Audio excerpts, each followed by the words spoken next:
What's up, humans? Welcome to the Human Music Podcast. I'm Luke Rain. My co-hosts are Tesco and Rip Kinney, and we are all music producers, artists, and producer coaches. This show is where we discuss all things music production and interview amazing creatives about their origins, their process, and whatever else comes up. This week is episode 134. Nintendeaux's songwriting and mixing advice. Our friend Nintendeaux, who may or may not be best friends with Sasquatch, is finally on the podcast. He's been a Producer Dojo Sensei, DJ, producer, and mixing engineer for many years and has a ton of experience to share.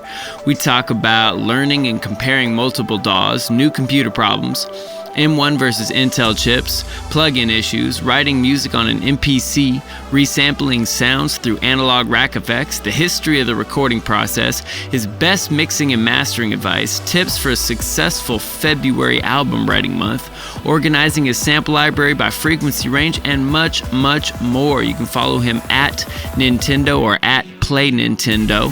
And while we're at it, let's go support the song of the week, which is definitely gonna be our track that we did together that's out already, called Thank You Reality. It's a drum and bass track. Listening to it now.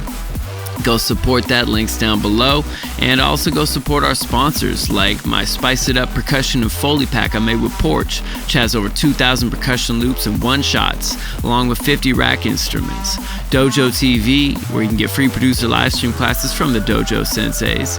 Tesco's Patreon, where you can get all his educational content like track feedback, private lessons, and more. And the weekly download, where you can learn from Il Gates and his private weekly group lessons and get access to over 300 more episodes in the archive for just $20 a month. Check us out for anything else over on thehumanmusicpodcast.com, but let's get on into this episode. Hello, people of Earth. This is Tesco with Rip Kenny and Trap Jesus, and you're listening to the Human Music Podcast. Woo!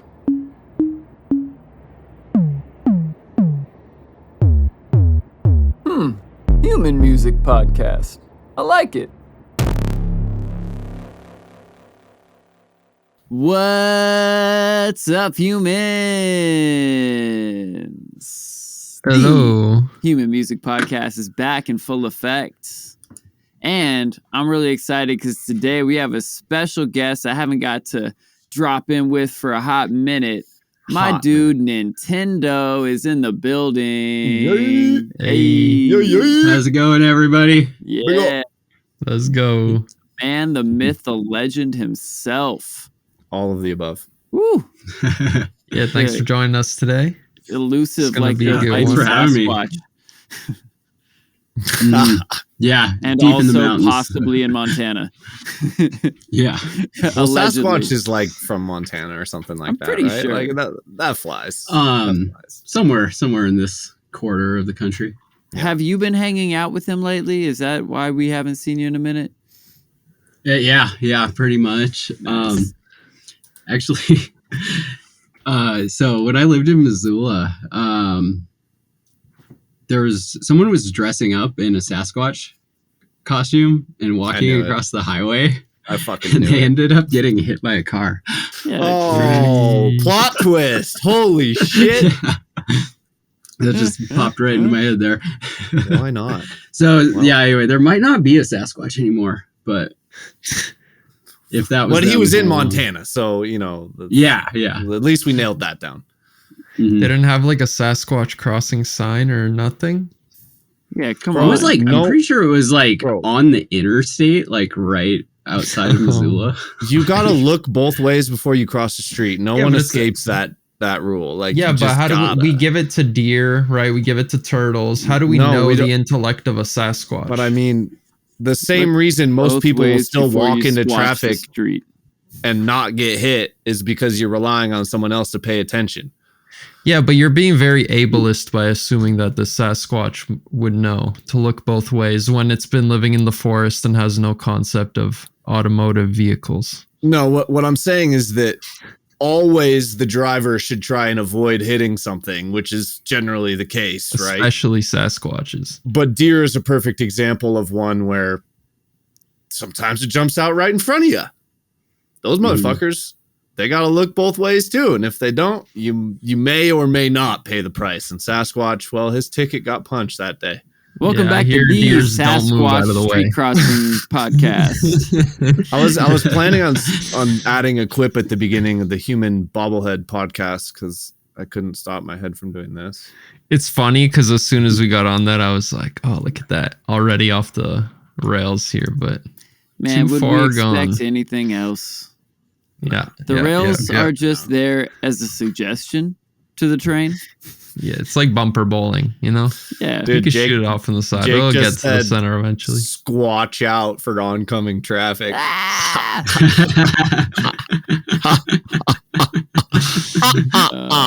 Funny joke, man.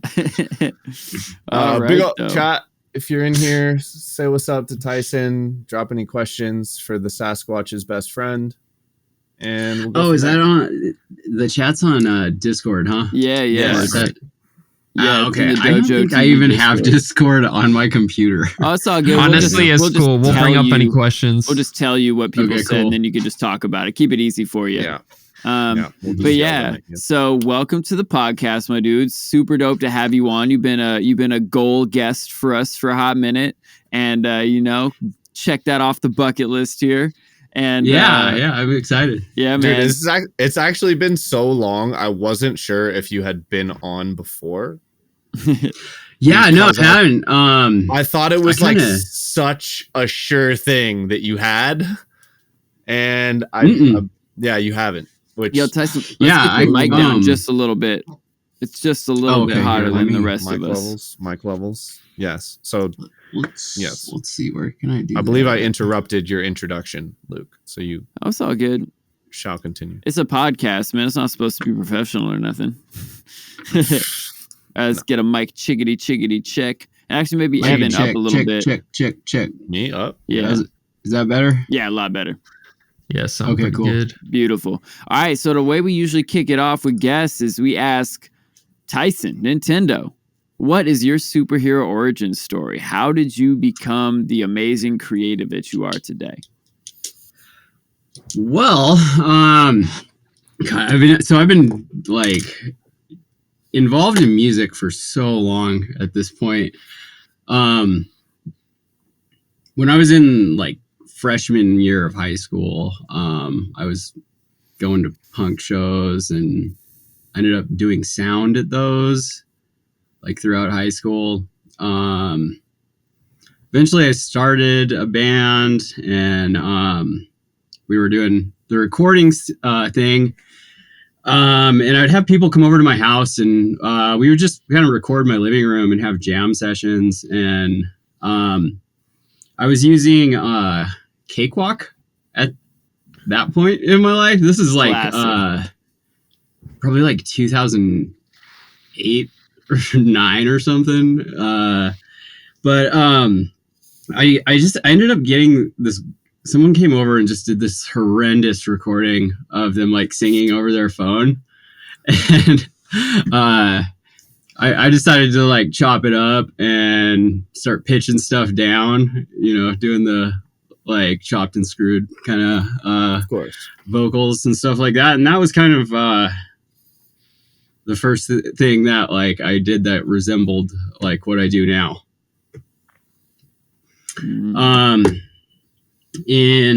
Let's see, I moved to Missoula, and that was when I started DJing.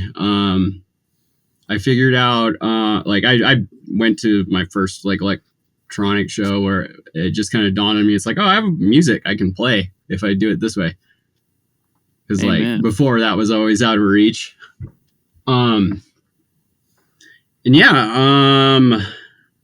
Started DJing and then eventually started playing my own tracks and kind of just kept going from there down the rabbit hole. Oh yes, that never-ending rabbit hole of production, engineering, DJing. Self-inflating ego and then destruction of said self-inflated ego and then the long rebuilding, the long, arduous, very flat but barely sloped incline of being confident in what you're doing at all. Yes, that rabbit hole. Yes, of course. Yeah, man. When you first started producing music, like what genres were you into? And how long were you on Cakewalk as your main DAW? No, I wasn't on Cakewalk very long. I was using that at the time, like just because it was easy to put like a condenser mic in my living room and invite a bunch of jam musicians over. I think I had that because it was the only one I was able to pirate when I was like in high school. Naturally. You mean demo? But Right. then I actually switched over to Reason for a while. My dude. And then I think I moved over to Ableton in like probably 2010 or 2011. Yeah, I've kind of been on Ableton since. I use a lot of MPCs and track it into Ableton. During the pandemic, I kind of took a hiatus and learned how to use Logic. Nice. So How was that? I'm kind of versed in a few DAWs now at this point. Logic's, I don't know, it's different. It's fun though. Do you have like a preference for each on like what you like to do in them? The thing that's really cool. Yeah. I just kind of wanted to do it. I played with it over at my friend's house, and it's not very expensive either. Like it's for what you get with it. Yeah. It's pretty like cheap. $200, It's like, right?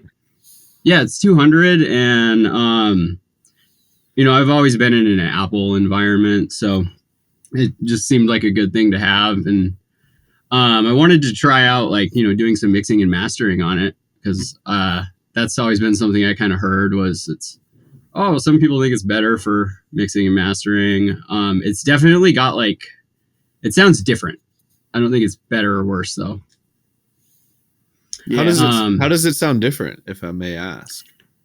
It's weird to describe. I feel like there's like a more of like a kind of harshness in Ableton, but it could be how I'm processing stuff. So, well, are you using the same sample rate in the two? Yeah, because I've heard, and this may just be voodoo magic, but I've heard apparently 48K is like very digital sounding, and 44.1 is like more natural because it's like a little warmer and like all this stuff. And I'm like, does that have any basis? And I looked it up, and apparently it may, because it all depends on like how it cuts off the ends and like you know, of the frequency bands. Not only does it like cut it in a different amount of like, you know, sample sizes, sample rate, right? But like also there is a difference in like how it smooths off the ends of the frequency band. So that makes interesting. sense. Yeah, the other thing about Logic and, too is sorry to cut you off. I think we might have a teensy bit of lag. But just real quick, one interesting thing is Apple is rich enough to just fucking steal what they want and deal with the lawsuits. And one cool thing of Logic as a result is they basically, you know, took the flex pitch algorithm and like built that in. And they have some other cool stuff too, like all of their stock plugins are analog modeled stuff. So I think that definitely that's a big feel. That's a big thing with it. And one of my favorite things is like all of the compressors and analog modeled EQs. I think they're better than like stuff from Waves. Oh, hands down. And that's their stock stuff. Buy nothing from Waves. It's amazing when you can just steal all the algorithms and not have to deal with shit. I only cynically say that because recently I had to pay hundreds of dollars just to update my plugins to use them on a new computer. Yes. And I was so not happy about that.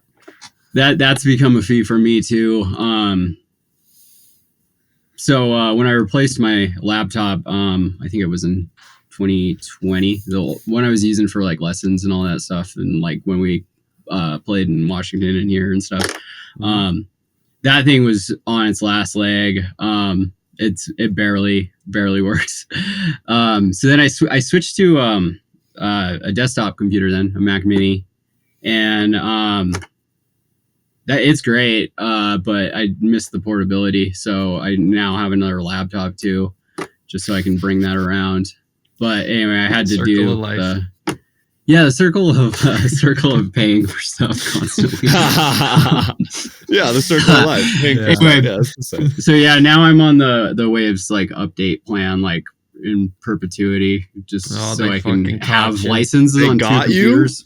Fuck. Mhm. Oh, I'm sorry. Yeah, to hear because that. you can have Sorry. a second license, or I don't know. I don't want to get into like the iLock dongle thing. I don't want to carry around more stuff. I can use.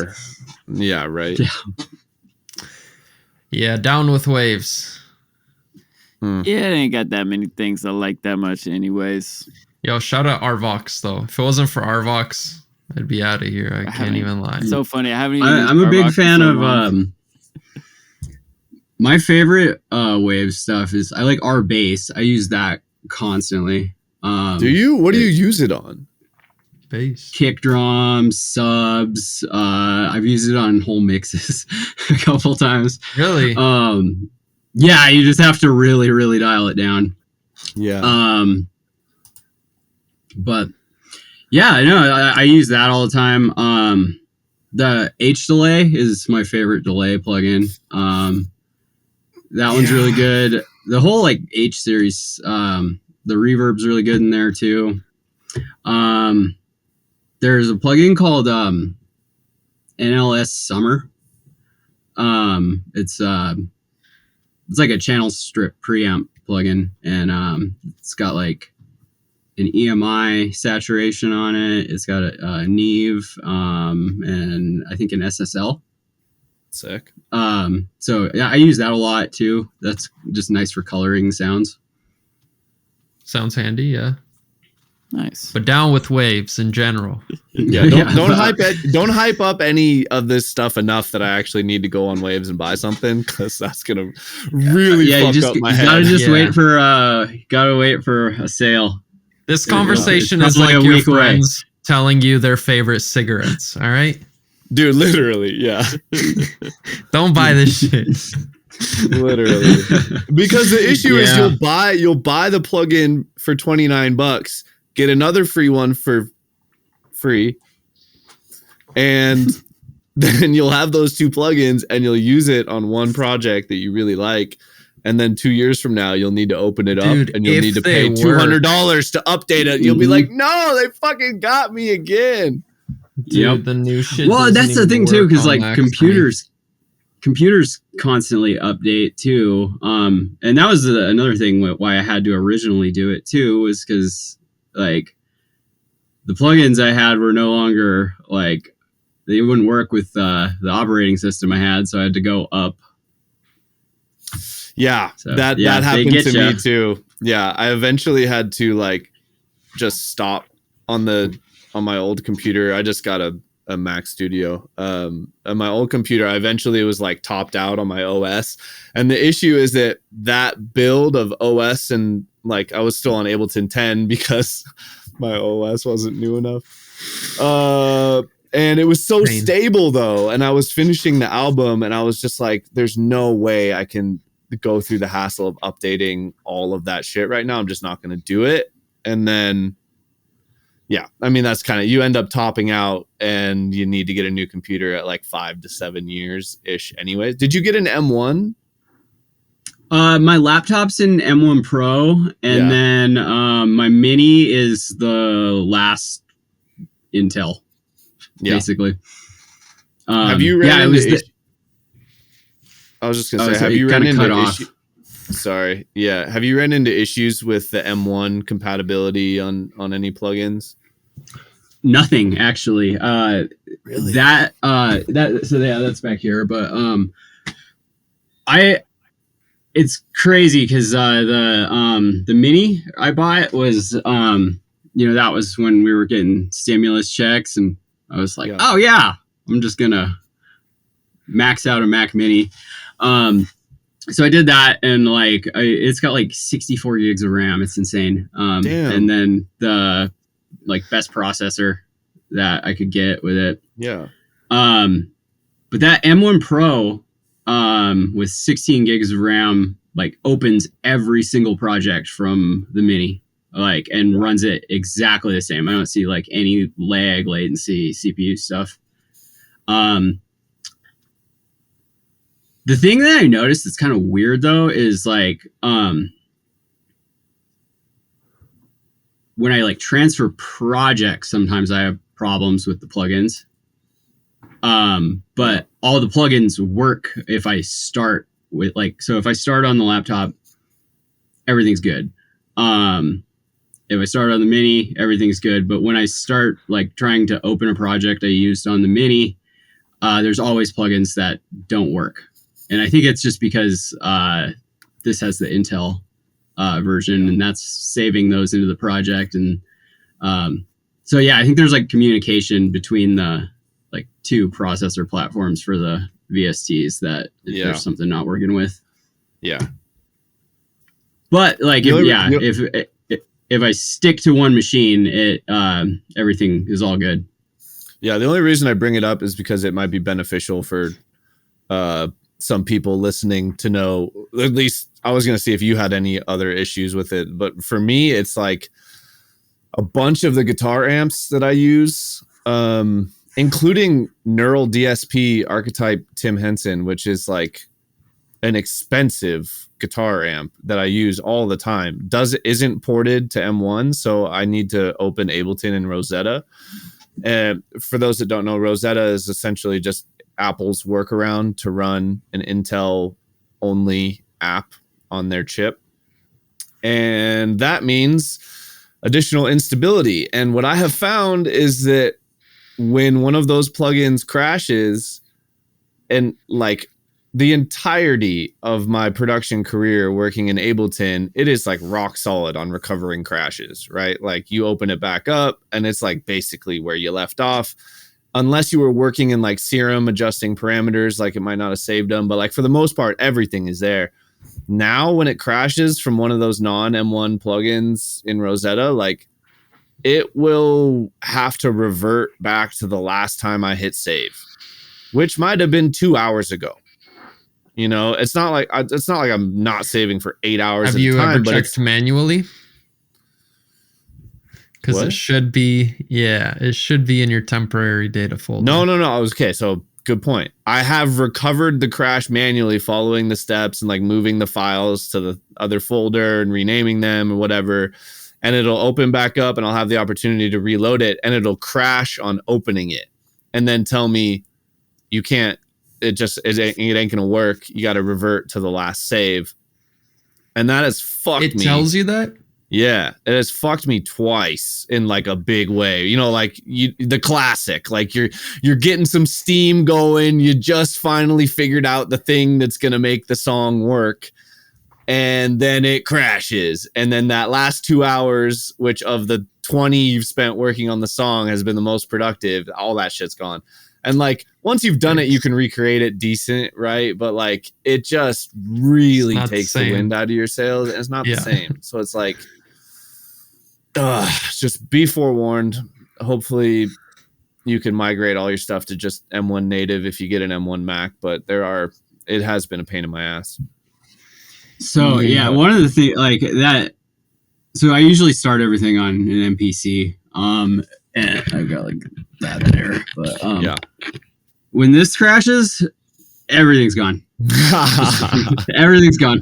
Oh, it doesn't I mean, you can turn it on to autosave, but it's like kind of invasive and annoying. Like, because you'll be doing something like, even if you're like, in the middle of recording something, it will stop that. And then there's like a loading bar on screen. It's like saving project. And then like all sound stops. Whoa. That's rough. So that's like really also rough. a huge part of why I use it in like standalone mode, because it doesn't really crash in standalone. The computer is a disaster though.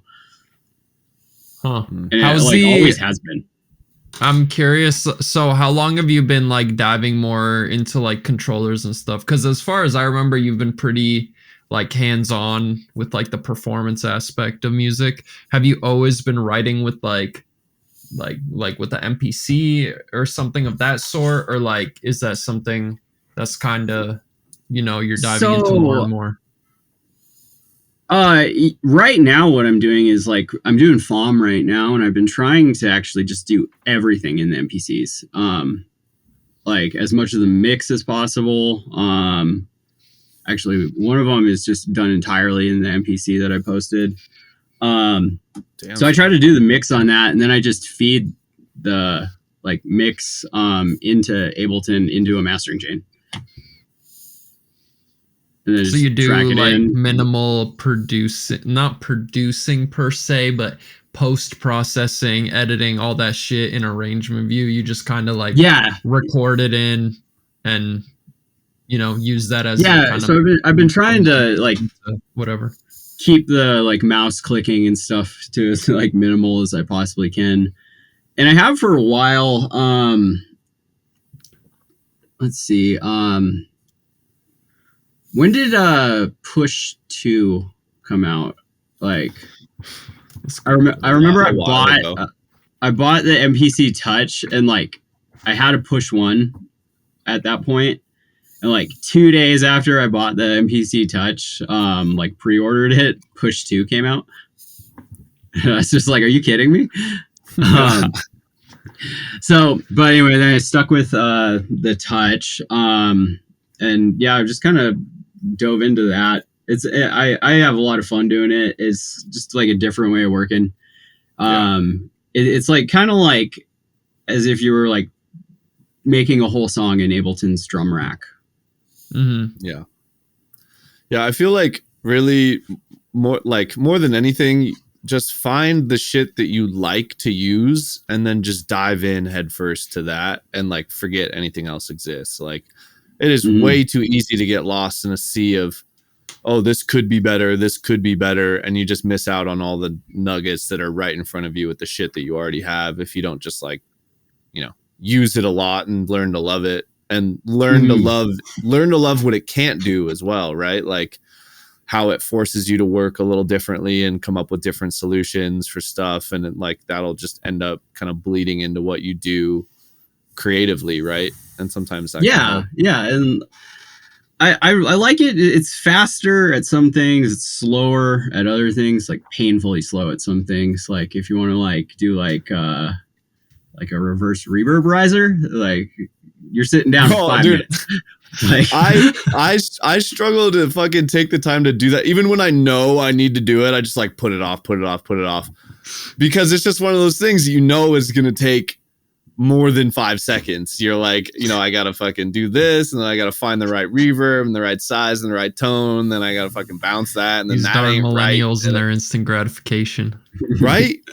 But it's like the same reason that I will only use FabFilter if I need something other than natural phase, because like I just don't want to have to open up another plugin window to see what the EQ is doing unless I really need it to, right? So it's like. It's the same reason why you said H delay earlier, and I was like, fuck, yeah, H delay is really nice, but it's the same thing. Like the Ableton delay can do, it sounds mostly just as good, but I can see exactly what all the settings are right away, and I don't have to open something up. That's just like how lazy I've gotten. I think that's kind of universal though, like, right? Yo, like, I'm not the only one that does that. While we're on the topic, does anyone use Echo? I feel like it's so underrated. I never hear of people using it. Okay, cool. Dude, use Echo. I know I used it on the last track I did. If you use Echo, the reverb in it. Hit the it's like a little D or something. I don't remember. Yeah, the exactly, distortion. Yeah, and then it's like just turn up the input, and it's like a super nice like analog modeled saturation / distortion. It's like a hidden saturator. Dude, I swear one of our first episodes, we had like a whole breakdown of that where we like shared screen and like... Yeah, I was getting some deja vu right now. Yeah, for sure. Yeah, man. Yeah, we got some people in the chat saying that Echo analog distortion is fire. Secret guest and... Yeah, for real. Yeah. That's what's up. Wasn't that one of the first effects people use? Man, I feel like I never hear of people talking about it, so I just had to throw it out there and address the elephant in the room. See how people really feel. Yeah. I'm curious, like, so writing, you're saying like certain things are, better and certain things like take forever on the MPC, right? And I imagine that's why, you can do that, make your main stems and your main arrangement in the MPC, and you drop it all into Ableton and like do the detailing and the final mix down in there, right? What are the things? Yeah, I do that.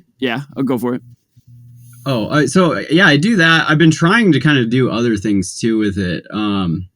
So like one thing I did actually start kind of doing this year is I have an 1176 clone, I have a Pultec clone, and I have an SSL G series clone. Ooh.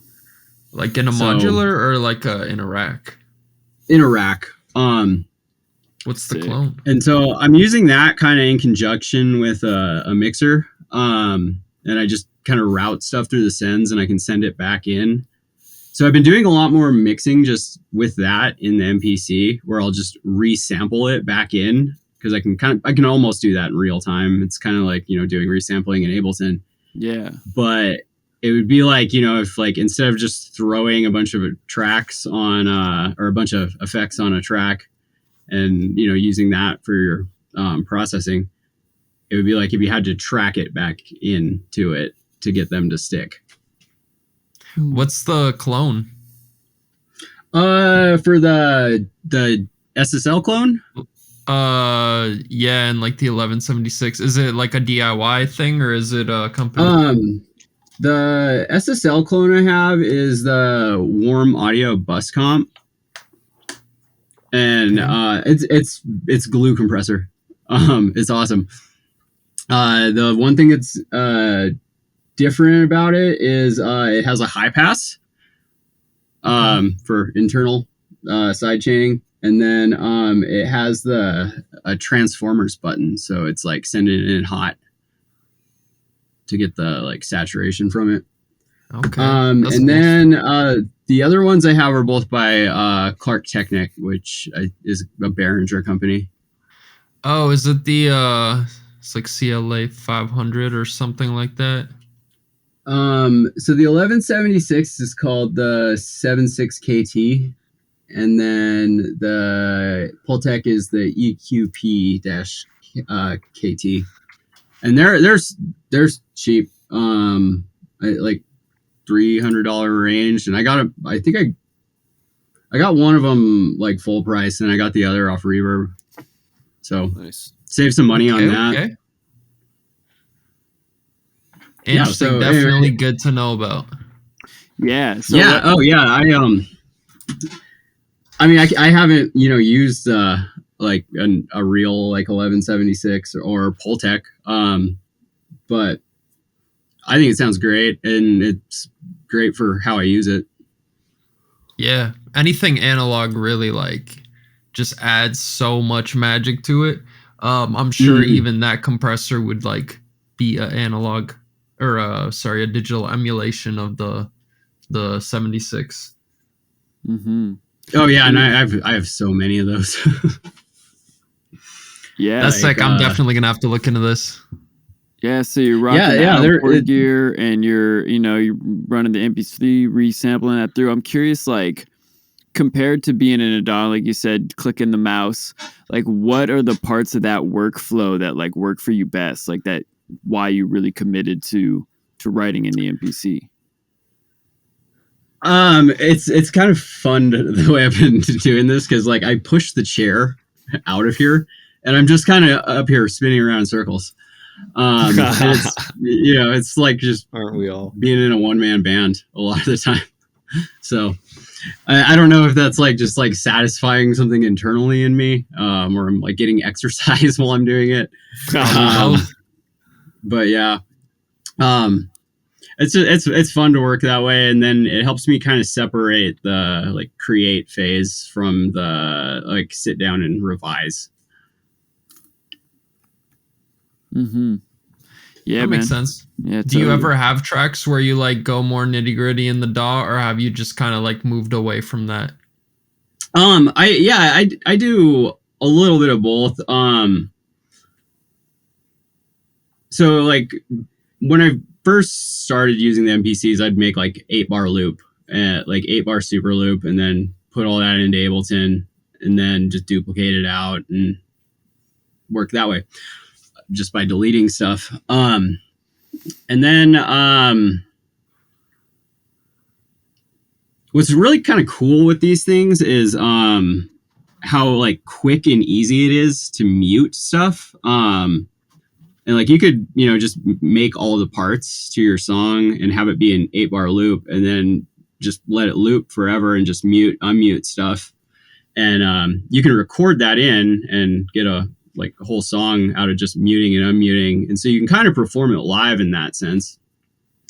And then what I have always wanted to do is just, have that go directly into the DAW, but that's so much more complicated than it needs to be. You're either limited by the outs, because there's 8 of them. So you have 8 channels to work with. So kind of like working in those constraints is just kind of like another thing with it. But I think that lends itself to creativity at the same time. Because like if you're limited to 8, I mean, so much stuff was done on 4 tracks, like historically, that, there's more than 4 instruments. That was a revolution. Yeah. Yeah. I mean, and so, songs are made just by putting a bunch of people in a room with one microphone way back in the day. True. Oh yeah. Yeah. I was watching something, and it's this it's a recording studio, that basically all the stuff they have in there is done the exact same way it was done in the 50s. So when, modern artists are trying to sound like Hank Williams or whatever, they can go in there and they'll put a whole band in there with one microphone, and where they put the people kind of determines the mix, essentially. Yeah, right. That makes sense. Room placement. Well, and then they're going into stuff they'd put certain instruments, the ribbon metal band on the outside of condenser microphones. Mm-hmm. I believe they'd have that facing basically the side of the microphone would be facing either the drummer or bass guitar, because it would dampen the sound. Interesting. So it's kind of like a bass trap treatment kind of with how they place the mic. Interesting. Wow.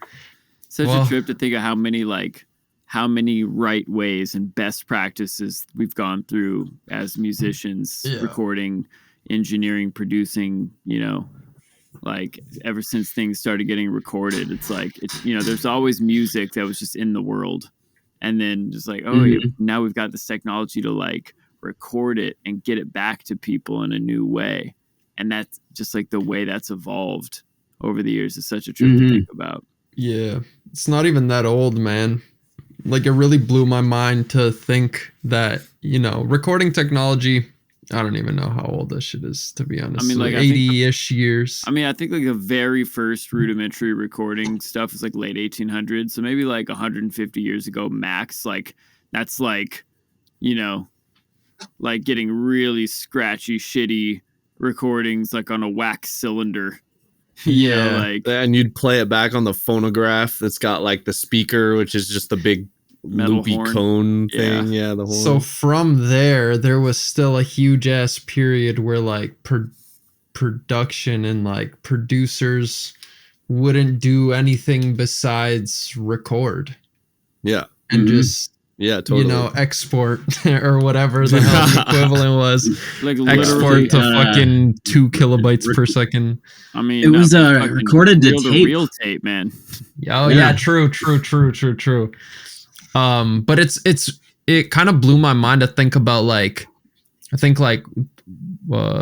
of the Beatles records, one of the first ones where they actually played around with delays and stuff as a part of the instrumentation. And the Beatles is not that fucking old, you know what I mean? From then till now, we've come up with fucking rhythm dubstep and shit like that. All the like DNB, all the trance house, all that shit. And it's pretty inspiring to think of like how much more we have to go. We couldn't have possibly scratched even the surface with how new shit is. Yeah. I mean, and how fast it's moving too. Like you listen to a record from just like a 10-year-old EDM record, and you can just like play it next to something from this year, and you're like, oh shit, like that sounded so amazing when I heard that live, whatever track, I'm thinking of like some house tunes from 10 years ago, like, Porter Robinson Easy, or like Clarity by Zed or something like that. And it's just like, man, it was so cutting edge and the sound was so big. And now I listen to it and it's just like, oh man, we've come so far just even since then. That's dude. nuts. I don't know if this is like actually true, but I heard this, and when Scary Monsters and Nice Sprites came out, it's like just under -7 LUFS, and I think it was like they were saying it was the loudest song ever made at the time. And like now that's like, oh man, I just do that from my house. Yeah, right. That's like minimum. Yeah, that's my average easy to get to, not pushing it too hard. Yeah. Yeah. Literally. Man, so speaking of mixing shit though, I've been talking to some students who are like, have figured out how to do the arrangement and, some detailing and, getting the song written, and are like now just starting to actually dive into the engineering side of things. And I've been talking about this concept of how like I find that when I started engineering, and a lot of other people I talk to are early in engineering, think of the mix as this like one thing you do way at the end of the process when everything else is perfect, and you do it once and it's the mix. Yeah. And so I like to tell this story I heard of the process of making Michael Jackson's song Beat It, where, they recorded all the instruments onto reel-to-reel tape. They had however many tracks they had for the drums and the guitars and the vocals and the bass. And then they handed those tapes to a dope mixing engineer and were like, okay, mix this. And it was all analog because it's the 80s. So they have this like big SSL or Neve board or whatever they had, and they get the reel-to-reel tapes and they set up all these wires to track each track from the tape into a different channel on the mixing board, and they go through the process of mixing it, and they're like, well, it sounds pretty good. Hit record on this stereo 2-track tape instead of the multi-track tapes. And like, then that's done. And then send that back to the labels, zero out the board, unplug all the cables, and go home for the day. And then the label's like, that was pretty good, but here's some notes. Do it again and again and again. And this dude did more than 50 versions of Beat It for the label to choose from. And they ended up choosing something ridiculous like mix number 3 after he'd done like 47 more. Man. Right? That's happened to me so many times. So many times. Here today? I think he's really old, or at least a few years ago, one of my buddies who's a mixing engineer in New York, like had a picture where he like got to like meet this guy and got a picture with him, and he's like old and in a wheelchair, but he was like, this is one of the mixing kudos codes. Bro, that would have been the last straw for me. Yeah. Nintendeaux, you were saying? What was a lot of times where like where like, as like working as a like mixing and mastering engineer, where like we'll just go down the rabbit hole where they're like, this one's great, but can you turn down snare a little bit or turn down something really minimal, and then we'll just keep going back and forth. Mm-hmm. And I've actually done it a couple times where I just like took the first master and renamed it like Master 6, sent them that. Perfect. Yep. Which it's all subjective. I tell them that afterwards. They're like, it confuses people, so probably shouldn't do it. But yeah, right. Yeah, man. But so like, yeah. So that all being said, to like think about it, like when we're mixing stuff, like especially when we're learning to mix, not thinking of the mix as this one thing that's way at the end, but this process that the more you repeat it, the better you get at it, the better your ear gets, the better your process gets. So like, you know, I see people like being scared to do the mix because they might do it wrong. So they're like, wait, it's like, you can always just hit save as, delete your processing chain and do it again. Like, don't get so caught up in it. And so like as a mixing and mastering engineer for a lot of people, I know you've done a lot of projects for a lot of folks. Like, is there any advice for people that are learning how to engineer right now that like really helped you become good or become efficient? So if I could go like back, like it's basically I would not use EQ.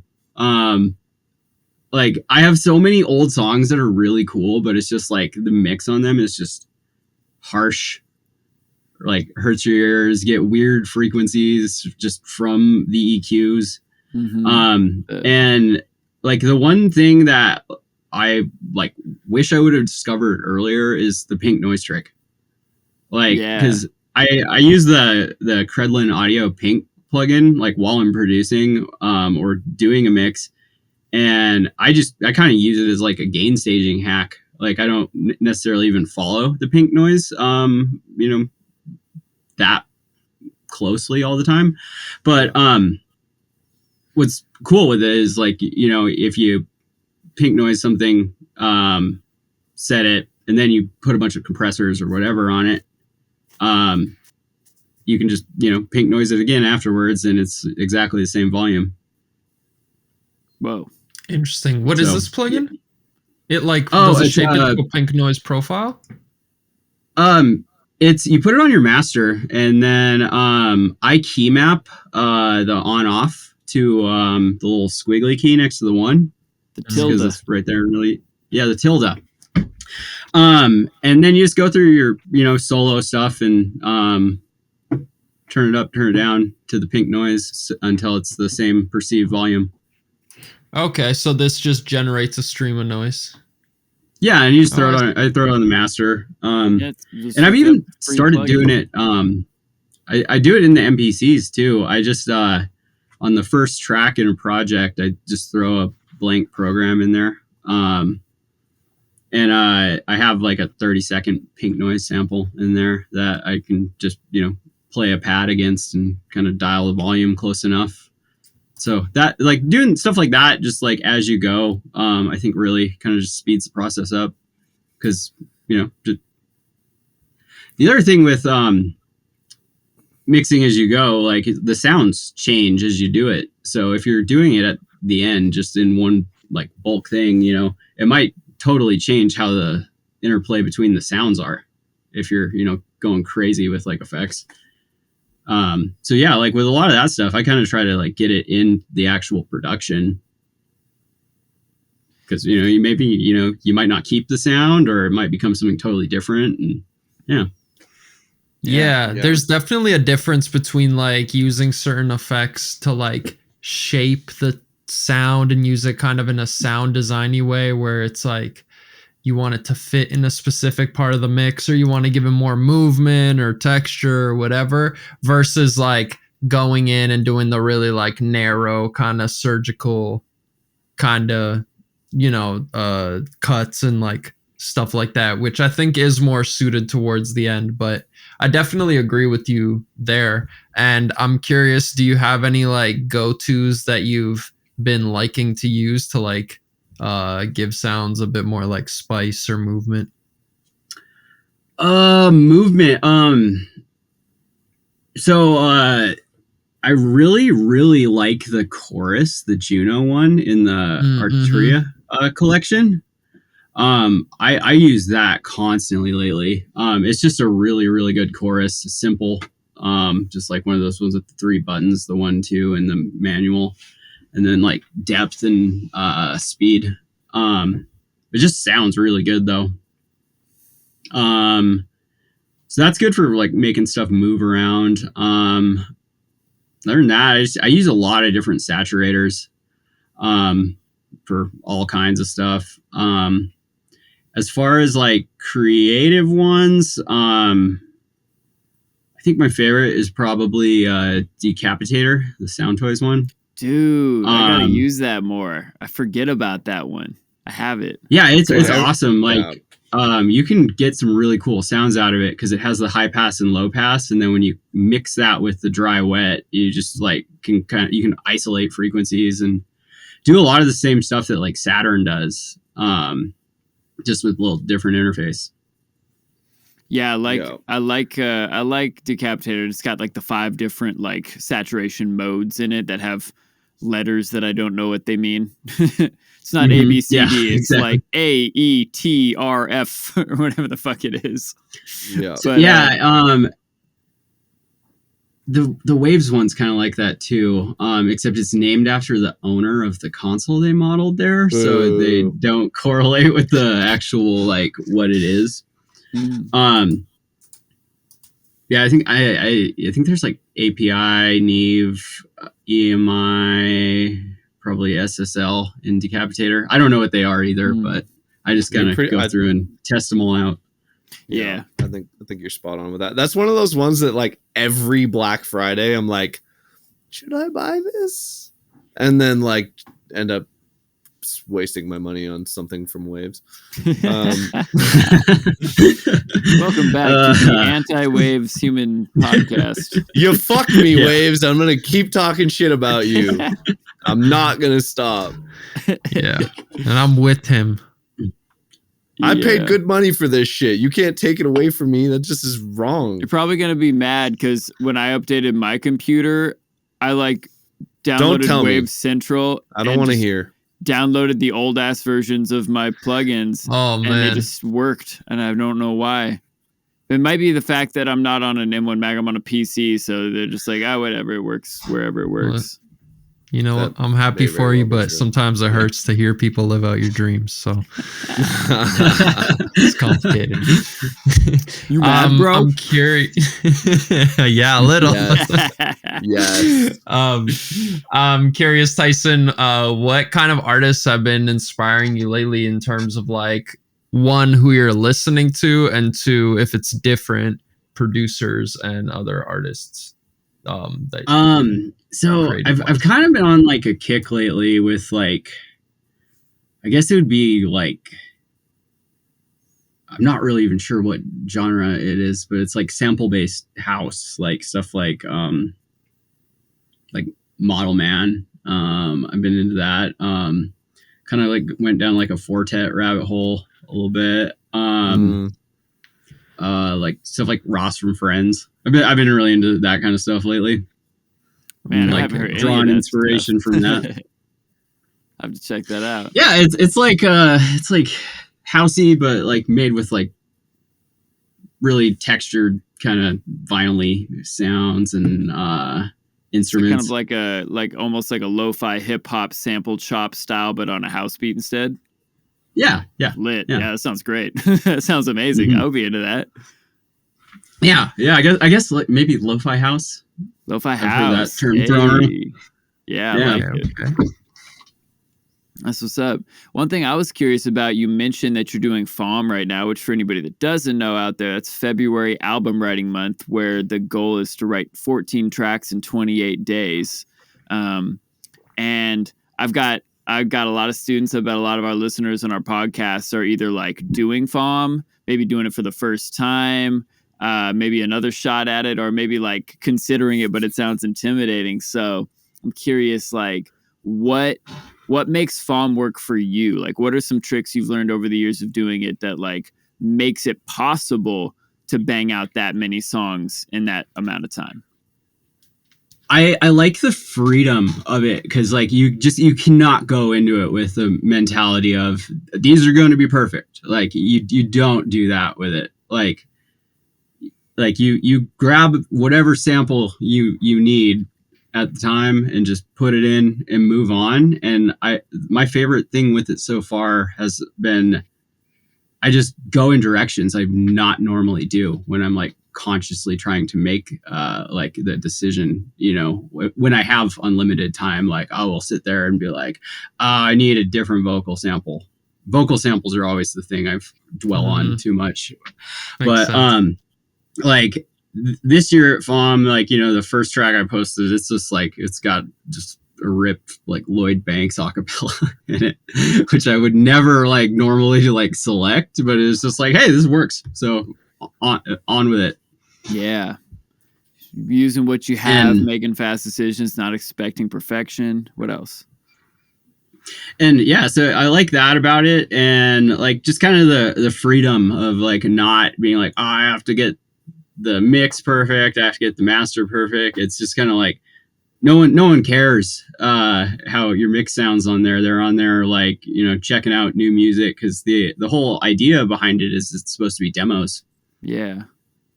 And yeah, I like that about it. It's the first year I did it, I got I think 10 songs done. But like it just kind of like put me in motion for the whole year. And I think that's why I keep coming back to it, because it's like it's kind of like a game almost, where it's like you sit down and do it, and it's long enough amount of time that it just really reinforces like the good habit of like putting yourself in front of whatever you make music with and doing it. Amen. Are there any like preparatory exercises you go into, like getting a sound palette, or, you know, picking a style or anything? I've kind of done that. What I did the first year was the last day of January, I went through and my whole record collection, just skipping the needle around, and it's like, that's a guitar, name it guitar.wave. And like I did that, and I kind of organized like what I could chop out of it by instruments. And so I just had a folder full of tons and tons of records, and it was kind of the choice like chops out of it from the get-go. And then this year what I did was I went back through a bunch of records, but this time I ran them all through RipX. And so not familiar. RipX is stem separating software. Ah, nice. So I was able to go into like all the stuff I always wanted to chop, but like, you know, like jazz music is one where it's like, you know, there's always these cool sounds in it, but like someone gave the drummer cocaine or something, and it's just way too noisy. Oh no, he was the one that gave everybody else the cocaine. Yeah. So anyway, with that, I can just pull the drums off. You know, no drums. Thanks, AI. Lit. So yeah, and I did that. So basically, the way I separated everything, and it actually took 3 days to do it. Like I went through a ton of music and just batch did it. So I have like the isolated vocals from my whole vinyl collection. I have the drums isolated, and then everything else as another file. But I found like when I'm like chopping up samples, like the stuff that gets in the way is usually the drums or a vocal. Yeah, it makes sense.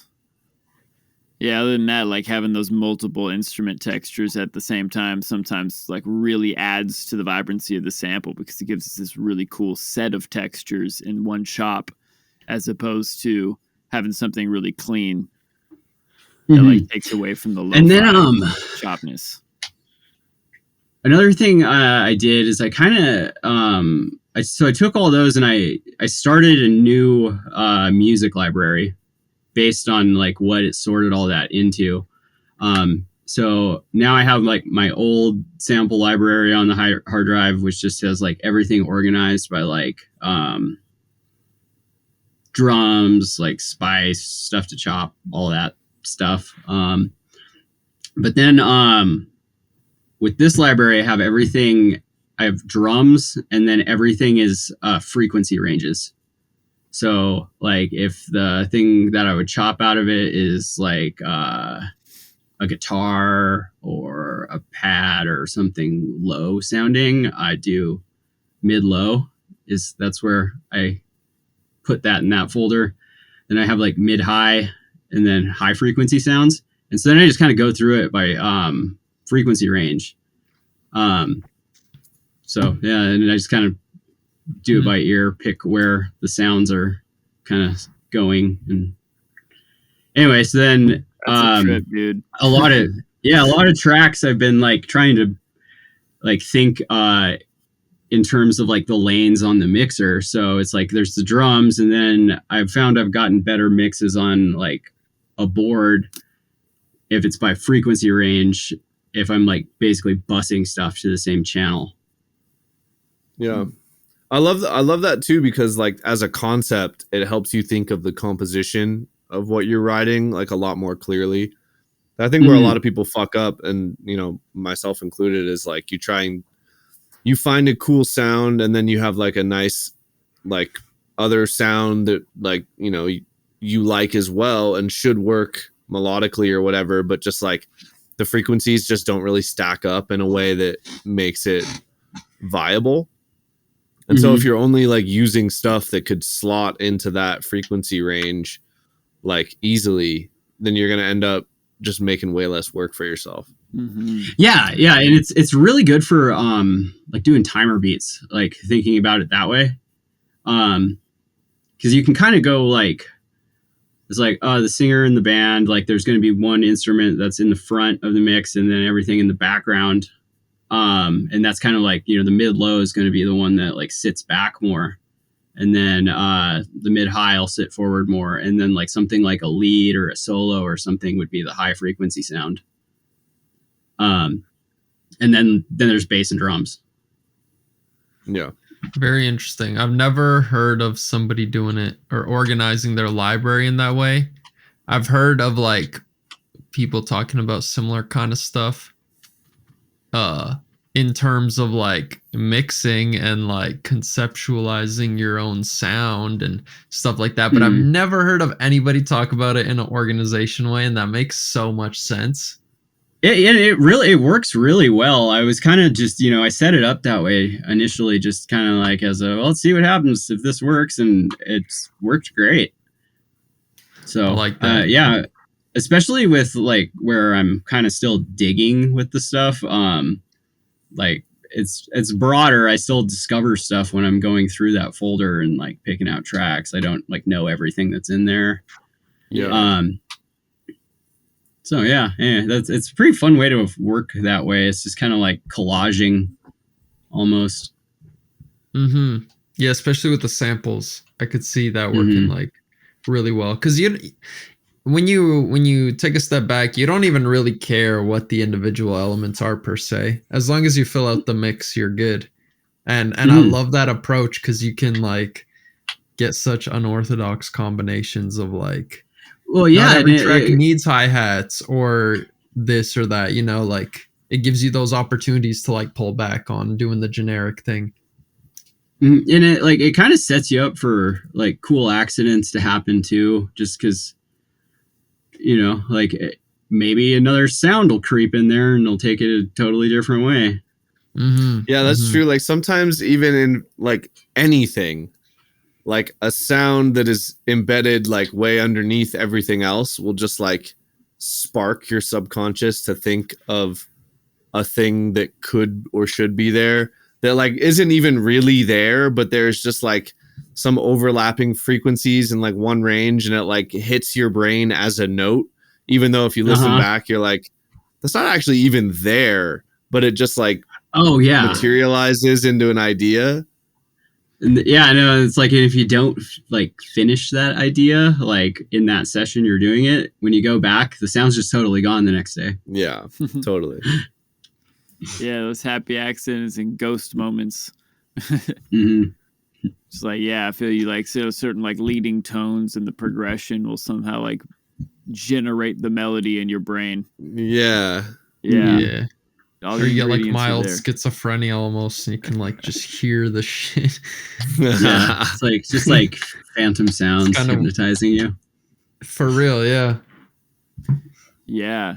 So another thing I've been curious about is, you know, we've DJ'd shows together.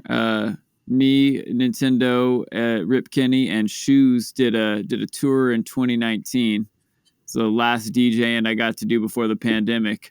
And it was a blast. We got to hit a few dates in Washington and Montana. And So fun. you know, it was a blast getting out there DJing. Curious, like, are you still DJing like now that restrictions yeah. are being lifted? Nice. And Yeah, what's I it mean, been like and getting back out there. it's been good. I've actually had quite a few like pretty big shows too since everything kind of got lifted and all that. I was actually, so 2 years ago I was going to go back and do Hot Springs again, the last show we did, but I blew my car up on the way, and Oh, or my no. radiator exploded, and I had to get towed back to Bozeman, so I didn't make it. But I went this year, and it was an absolute blast this Halloween. I think I Yeah, it was played a for good party. almost 5 hours on like originals. Whoa, Yeah. 5 hours of Hot damn. originals. So I'm just gonna golf clap that up Damn. right here. And like I was like, I played, it was 2 sets, across 2 sets. Like I played first, and then someone else played, and then someone didn't show up, and then I just played again because otherwise music would have stopped. So that was really fun. What else have I done since the pandemic ended? When the pandemic was starting, I was doing these like meditative dance shows where it was like guided meditation through dance. And I did a bunch of those, and then the lockdown happened, and then the rest of them got canceled, but I did like 3 of those shows, and I think we were scheduled to do like 6. So then the next year, when we were still in the pandemic, we did them on a live stream, which was just like, you know, over Zoom, and that was kind of fun. There's this like video studio that someone put together in Belgrade outside of Bozeman.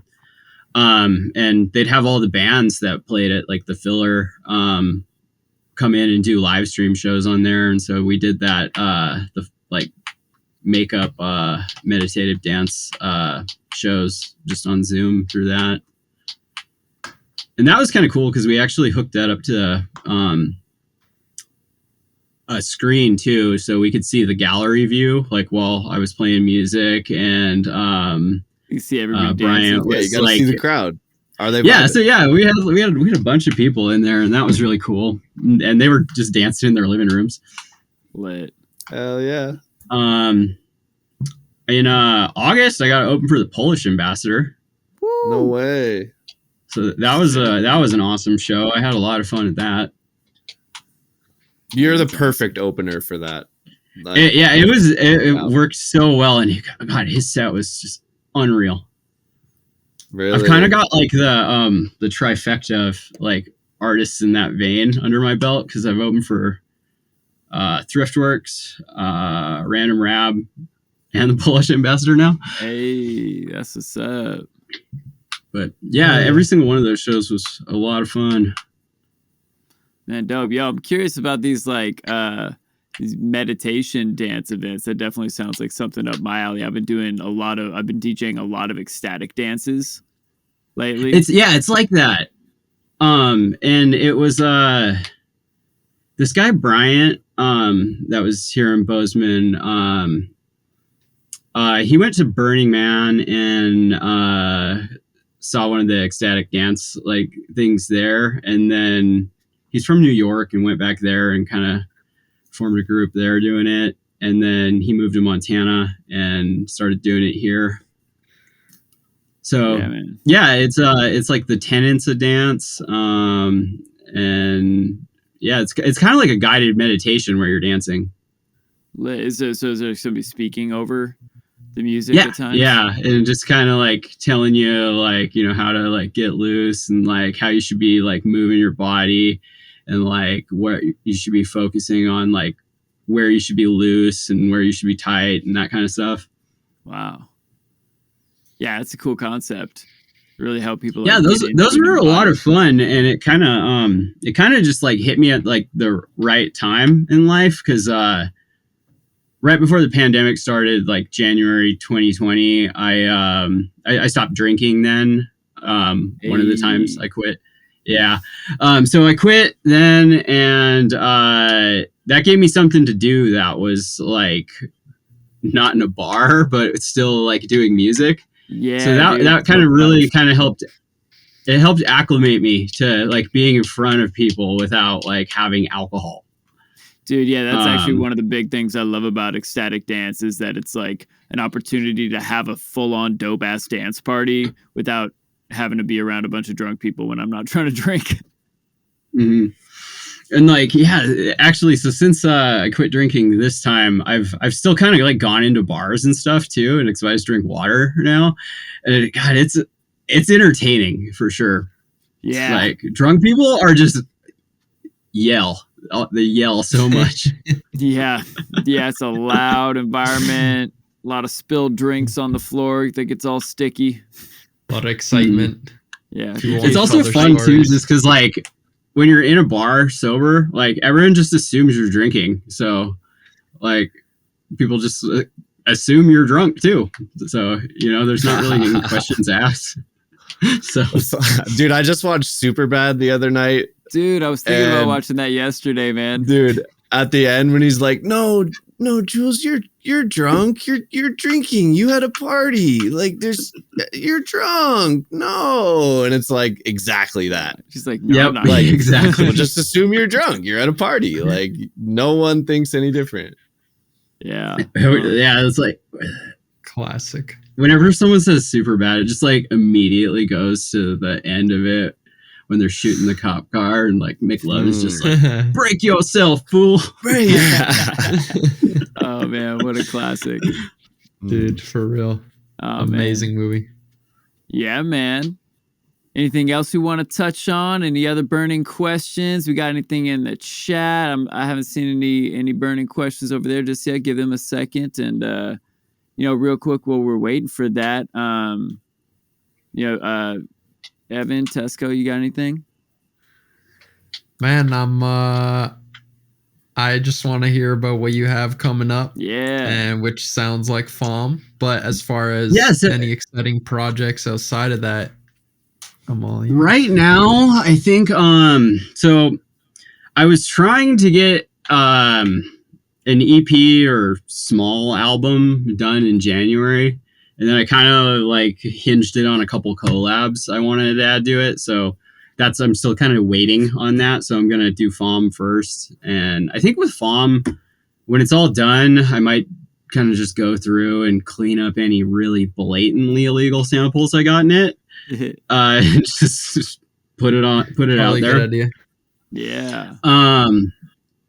So yeah, I want to do that with the FAWM project. I'm actually like relatively on track for it this year. I've got 3 done. So nice. If I do one by tomorrow, I'm right on track. Shooting par. Yeah. Yeah, buddy. So anyway, yeah, I guess I don't have any like art or anything done, any of the non-music making stuff with the release that is Necessary Evil. So I'm probably gonna do that in like March or maybe early April. With pretty much I've just got a mountain of music from the whole coronavirus. Yeah, so I didn't put anything out then at all. But I worked on music throughout the whole thing. I just let it sit on a hard drive. Yeah, dude, shit, that's exciting. Yeah, I feel you, man. A lot of backlog catalog to start figuring out what to release from, huh? I know. It was weird. Just with everything going on in the world for the last like couple years, I got like really kind of like weird about it and like self-conscious, I think. And I was over analyzing all this stuff. And I think it was just because, I think my biggest motivator to get stuff done is like, oh, I have a show. And I didn't have that. So I would sit there and just like be like, no, how do I get this perfect? How do I get this perfect? How do I get this perfect? And I didn't have the sense of urgency. Yeah.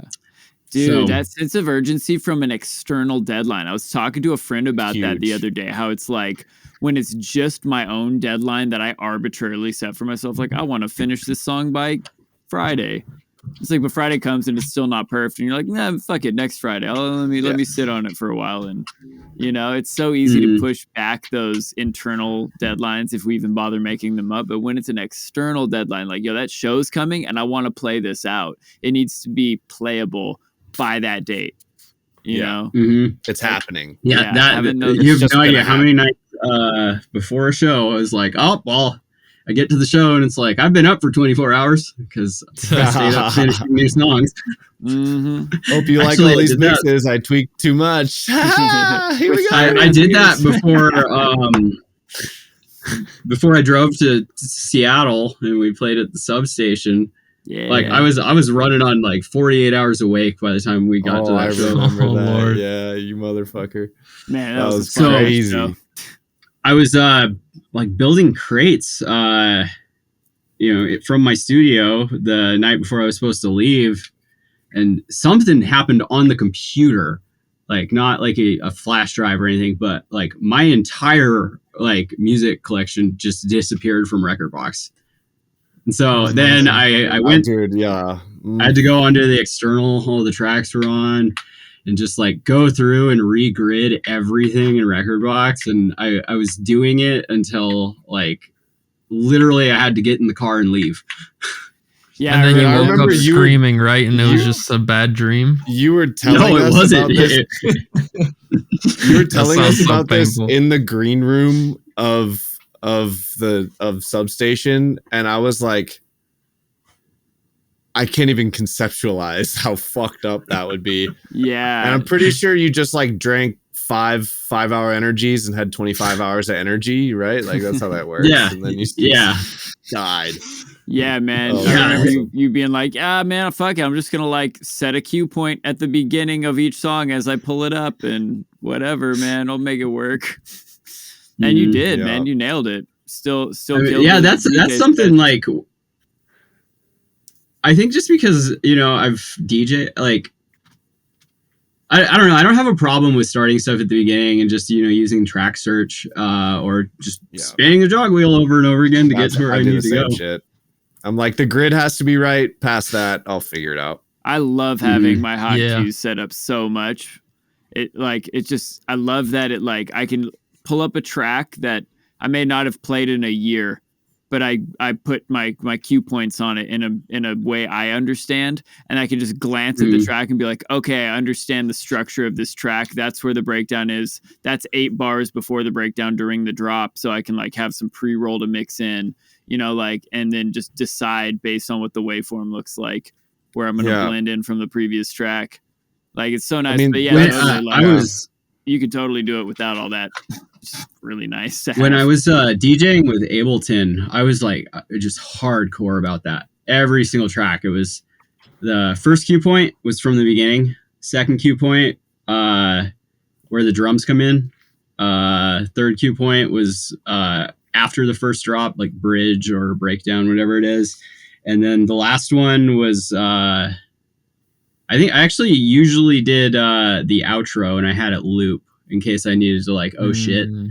That's smart. So I just would have a loop going in Ableton. It's like if I have to oh shit, I can hit that one and bring in another track. Yeah. I don't know. All that sounds nice, but I just really love the anxiety of probably having a train wreck and then not. Oh yeah, that's the best. It's just so good. You also mountain bike and fucking do jumps and spins and shit. Bro, it's not even like that. It's literally I spent way too much time trying to engineer the records I wanted to play, and then was like, "Fuck! I have 2 hours to fucking organize this shit into." This guy's just an adrenaline junkie. It's just piss poor planning, really. Well, I was thinking that the only logical way to end this podcast would be to either play Michael Might or Festy Checklist. Tyson, which one? Yeah. I think it's got to be Festy Checklist. It's got to be Festy Checklist. Well, it's got to be. All right. I can't wait. All right, let's see. As a backstory, while Luke finds it, we made 4 songs in the maybe 5 days that we were out in Montana, staying at Tyson's place when we did this tour in 2019. In this room right here. Yeah, we were. I was actually thinking, like, did you rearrange the like the arrangement of all the stuff in that studio? Or am I just like, yeah, okay, cool? Because I was like, that shit is not in the same exact spot. So over here, I've got another desk, and a monitor up there. Moog, turntable, DeepMind. I'm using this mixer over here as a synth sub mixer. And then over here I have the mixer that I run the MPC to and the like outboard stuff. So like this is like where mixing happens, and that's just basically to send synths into the MPCs or computer. Yeah. Did you remove a couch, or do I just incorrectly remember there being 2 places to sit and chill? There there was a chair. There was a chair, and then there was the couch. Okay. Yeah, I mean, that's the couch is still there. Yeah. Oh, the best. The chair couch podcast. Feng Shui podcast. Music. I think there was like a coffee table in not here. Anymore. Yeah. Yo, one thing that I've been like low key looking at is like that one corner to the left just has such a vaporwave aesthetic with that curtain and the light peeking through and the little TV and just everything. It's check this out. It's that light back there is pink. Oh. So it just makes the whole room like have like this like pink kind of like it totally has that aesthetic. And it's trippy because I was like taking pictures of like random stuff in here, and it's like the keys on the keyboard look like they're pink. We bought a bunch of random like light bulbs recently for my house. So this room's pink. There's an orange one down in my living room. There's a blue one in my bathroom. There's a blue one on my front porch. And like the blue ones are kind of like, they're really bright, and like they like neon colors react to them. So it's like a black light kind of. But it's like you can see my house from 3 blocks away now. I'm sure all the neighbors hate it. Dude, that's amazing. You know you're a real producer when you have colored lights everywhere, because the studio is just not the same. It really about like, me, bro. Especially at nighttime, like just having the cool lighting in here makes it just so much more makes pleasant. Such a difference, dude. Yeah, it just sets a little. And then vibe. During the daytime, I mean, so I have a window right behind my monitors, so I have a bass trap stuffed in there covering up the whole window, so I don't really get light there. But that would be like more ideal for like daytime producing. It's just like letting natural light come into the room. Yeah, but just with how I have everything set up in here with like sound treatment and stuff, it's just like always kind of dark in here. I think it's bad for music producers anyway. My room doesn't even have a window that goes outdoors. That window behind me is to a closet that would have been a recording booth. And there's a window over there that goes into a garage that was going to be the drum room. Are you in the same place still or somewhere else? Yeah, same spot. Yeah, same room too? Yeah, same room, same home. Nice. This is the spot, Hanford House, baby. But yeah. Did you find it, good sir? I had that shit pulled up. I feel like we should give like a little intro to like. Yeah, that's what we were doing, and then we started talking about lights. Right. So we made 4 songs. Oh yeah, we were talking about lights, and then I changed mine to pink. If you're wondering, just buy a Philips Whiz light bulb, and it attaches, like it connects to your Wi-Fi, and you can just sit here and change the colors on it all day. Don't actually whiz on the light bulb though. It's a good way to get electrocuted. True. I mean, you bought it. You could do what you want. True. Don't whiz on it when it's. How is anyone gonna know you own it? Yeah, right. Yeah. This is my light bulb. I'm marked my territory. We made 4 songs. We made 4 songs at Tyson's house in that very room. And because there was 4 producers there, and we were just making a bunch of music for fun. And I don't remember how we came up with it, but Rave Gravy.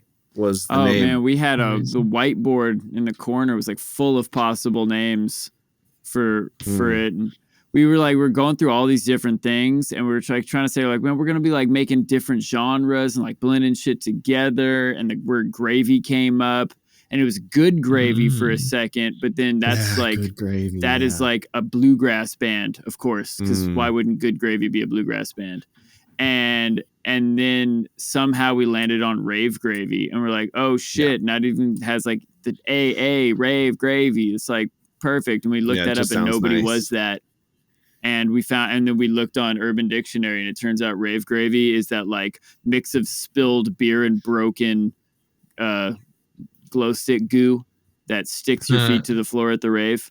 And we were like, nothing could be better. Nothing could be better than that. That is the name. Yeah. Dude, that's amazing. So we got one single released on the drum and bass cipher where we sampled Spider Hound on a talking in the weekly download. Yeah. Yeah. Did anyone ever tell him? You know, I feel like I mentioned it to him back then, and he was honored. Maybe. Yeah, awesome. That thank you. That his thank you, and you create your own reality. Yeah. We're sampled by us. And then but then we got 3 other songs. Like that song dropped like right when the pandemic hit, and then everything just like blew up and the world fell apart. And so we're still sitting on 3 unreleased songs that have been done since 2019. And arguably the other 3 are better than that one. Right? Oh yeah. No, like the other drum and bass one we did is like that's one of my favorite tracks to play. Like I play that constantly. I played Thank and You then like Reality Michael Might and I love that shit. It what? I said Thank You Reality, that's out. I've played that at a bunch of shows, and like I was talking to Porch about it. He was one of the other people on that, and he was like, dude, that song is so good, man. It's like the melodies in it, dude. It's like that could be a Skrillex song, bro. Like ooh, honored. Wait, that was the one when we started that we were like trying to copy Pendulum, weren't we? Something like that. That sounds about I think right. like the original name of That it was was like me. something Pendulum. Yeah. I was definitely I was like listening to Slam with you, and I was like, we gotta make something that has like that just chunky underlying bass groove, and then like just like the distorted or like detuned saw like rave melody. It's not even really ravey. Maybe it's a ravey sound. I don't know.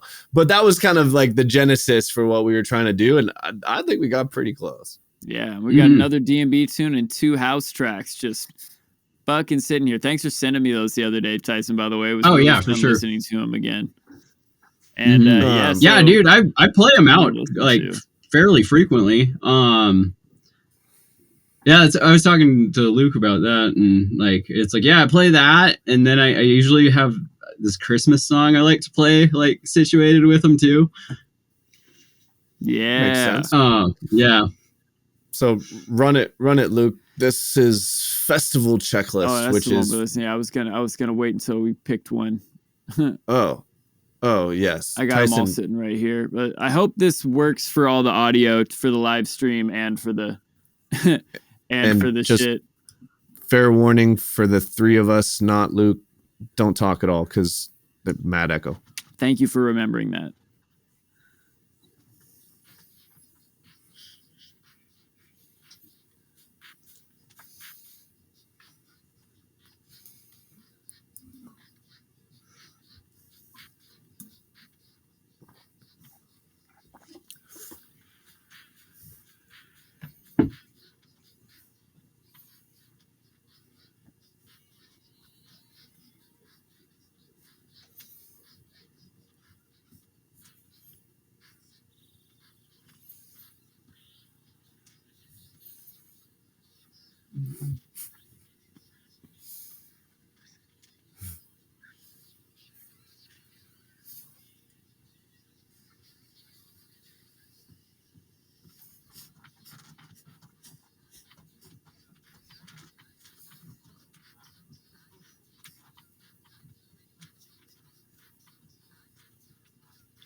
Your hydration on. Get your hydration on. Get your hydration on. Get your hydration on. Get your hydration on. Get your hydration on.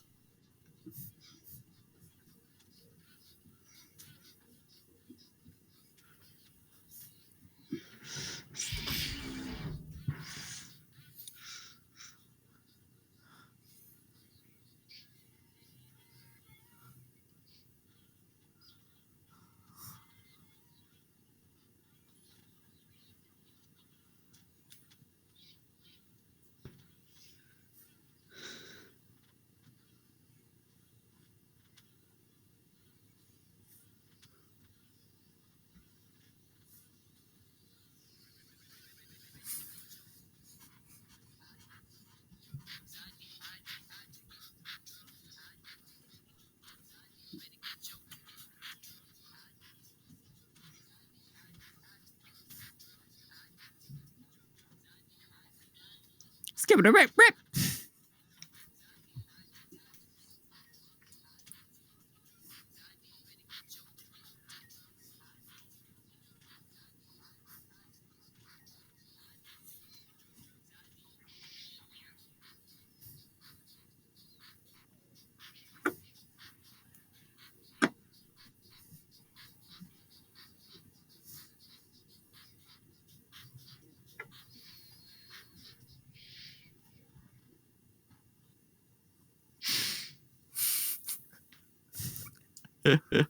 Beautiful. Oh, that's still in there. We didn't cut that out. It's way too foamy, guys. The Foamy. Dude, the risers in that song are they're so good. Yeah. Yeah, so the genesis of that song, like we were making a house beat when we got to Montana, kicking in that room. You could see Nintendeaux's room there, and like came up with this good little bounce. And they're like, what should we put on top of this? And it just hit me. Like 3 years earlier, I had been at this massive festival called Paradiso, and it's at the Gorge in Washington, and at the Gorge, the general camping is like a mile from the festival entrance. It's like the longest fucking trek. And we get all the way to the entrance, and one of the 4 people in our crew is like, oh, I needed my ID to get in. They're like, fuck. So we walk back all the way that mile back to the festival, to the campground to get his ID. And there's just people jamming house music at their camps everywhere. And I just start singing that hook over and over just to really drill it into his brain. Gotta have, ticket, drugs, ID, ticket, drugs, ID. And then it just lay dormant in my brain for 3 years until that moment where it just like bloop, pop back up. And I sing it, and everybody in the room's like, yep. Okay, here's the mic, bro. Yeah. Amazing. Fantastic. Dude, yeah. that track is such a banger. Can't It understand. really is. Every time I play it, like it's bounce. like, yeah. Every time. Like I feel like there time I should play be a it, cipher or something around it. There are remixes aplenty. I mean, well, there that was just should be a the staple. festival like ciphers where it was. oh yeah, Hexus did like those. different times of the day. I think is what Yeah. it was. That was a Remember? cool one. Yeah, there was like the afternoon, the night, the sunrise. Yeah, different. Yeah, my different track was in levels. the sunrise time frame Nice. on that. Yeah. Yo, man, high key, we should just send these 4 tracks to Dylan and be like, well, you already got one of them. We just want to complete the Pokemon set and release the EP. Yeah. Because why not? They're so good. Dude, you got to send me the rest of those like, tracks. Yeah, well. they all have just great hooks. Yeah. Like, yeah. like, They all just hit, man. Four producers teaming up. Everybody putting their best foot forward, and you mix the hell out of them. Fucking, they're so good. Yeah. mhm. Yeah, we got to get those out. We got to get those out there, man. It's Yeah, really cool I to get agree. to sit down with you again and catch up, and just Yeah. really re-sparking my desire to have these songs exist in the world as more than just, as more than just a Ones thing and that I like zeros to on a hear hard every drive. once in a while. Yeah, they should be ones and zeros on a cloud, goddammit. Yeah, exactly. Dude, for real. Move those ones and zeros to a more public location. Exactly. All No, right. that's the mentality. I think like that's what my goal is like for the year is because like with coronavirus and all that, I was so like in my head and like, oh, I gotta, when I release something, get it perfect. And that was a terrible call on my part. I'm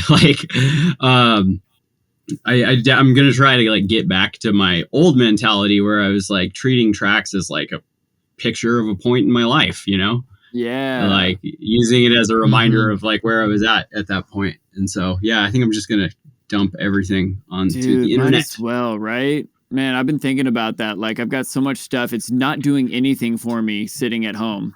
Like, if I was super famous and I had some crazy like VIPs or bootlegs that I only played live and you had to come spend $60 to see me live to hear that song again, like, I've heard that's like something Tipper does. Like, why doesn't Tipper ever release that one fucking song? It's like, because now you have to go see him again to hear it. But like, nobody knows who I am. So like, secrets from somebody who is also a secret to you is not helpful. It's too meta.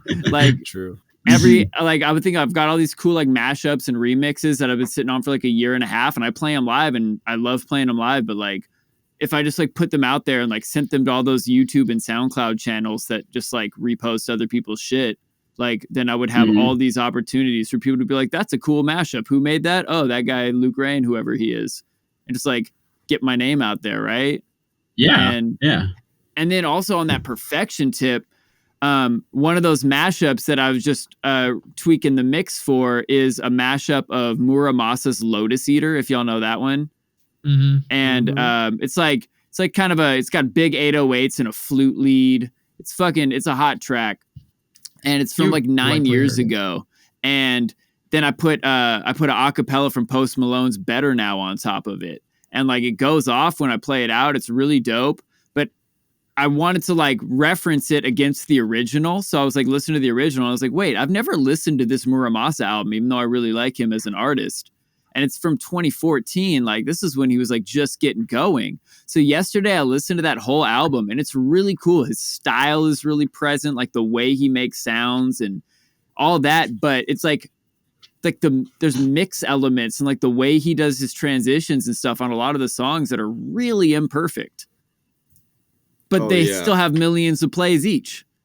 Yeah. And his next album, he had these giant features like Charlie XCX and ASAP Rocky on the shit. And those have like tens or hundreds of millions of plays each.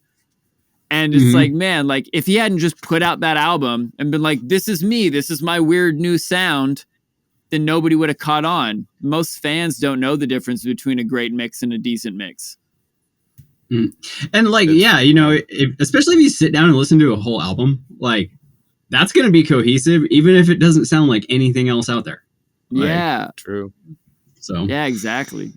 So yeah, like, the moral of the story I don't is know. put shit out, including exactly. Out. Man, I'm pumped now. By some means or another, but yeah, we should pitch that one, and if not, we'll Bandcamp it or something. Yeah, right. I mean, shit, man, dude, I'm down to just put it out ourselves, anyways, because it deserves to see the light of day. And that shit's a banger. Yeah, and yeah, man, to close it out, man, tell the people how to follow you, get a hold of you.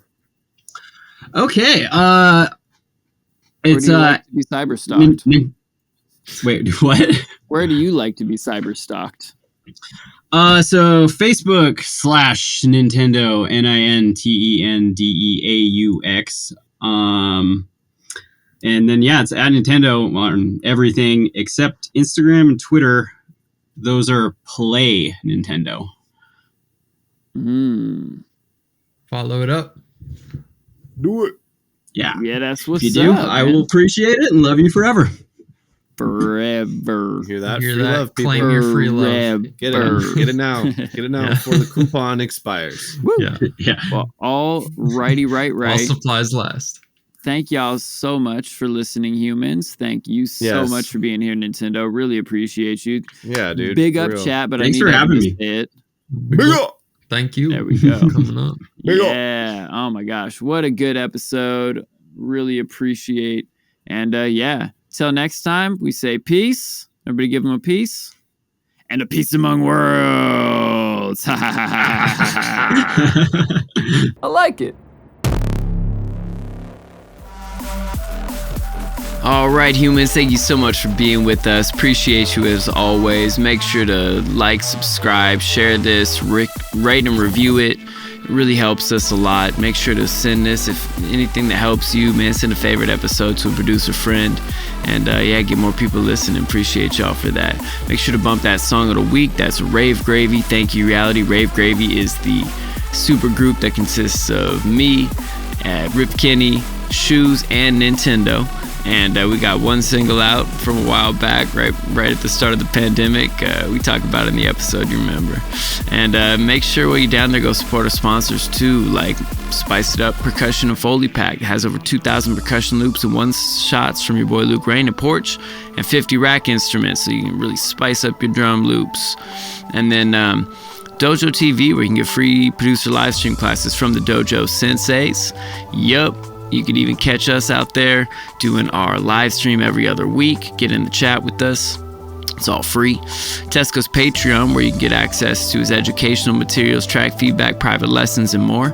And the weekly download, where you can learn from Ill Gates and his private weekly group lessons and get access to over 300 more episodes in the archive for just $20 a month. Best $20 a month you could spend on music education, as far as I'm concerned. Check us out at thehumanmusicpodcast.com. Until next time, peace. Peace among worlds.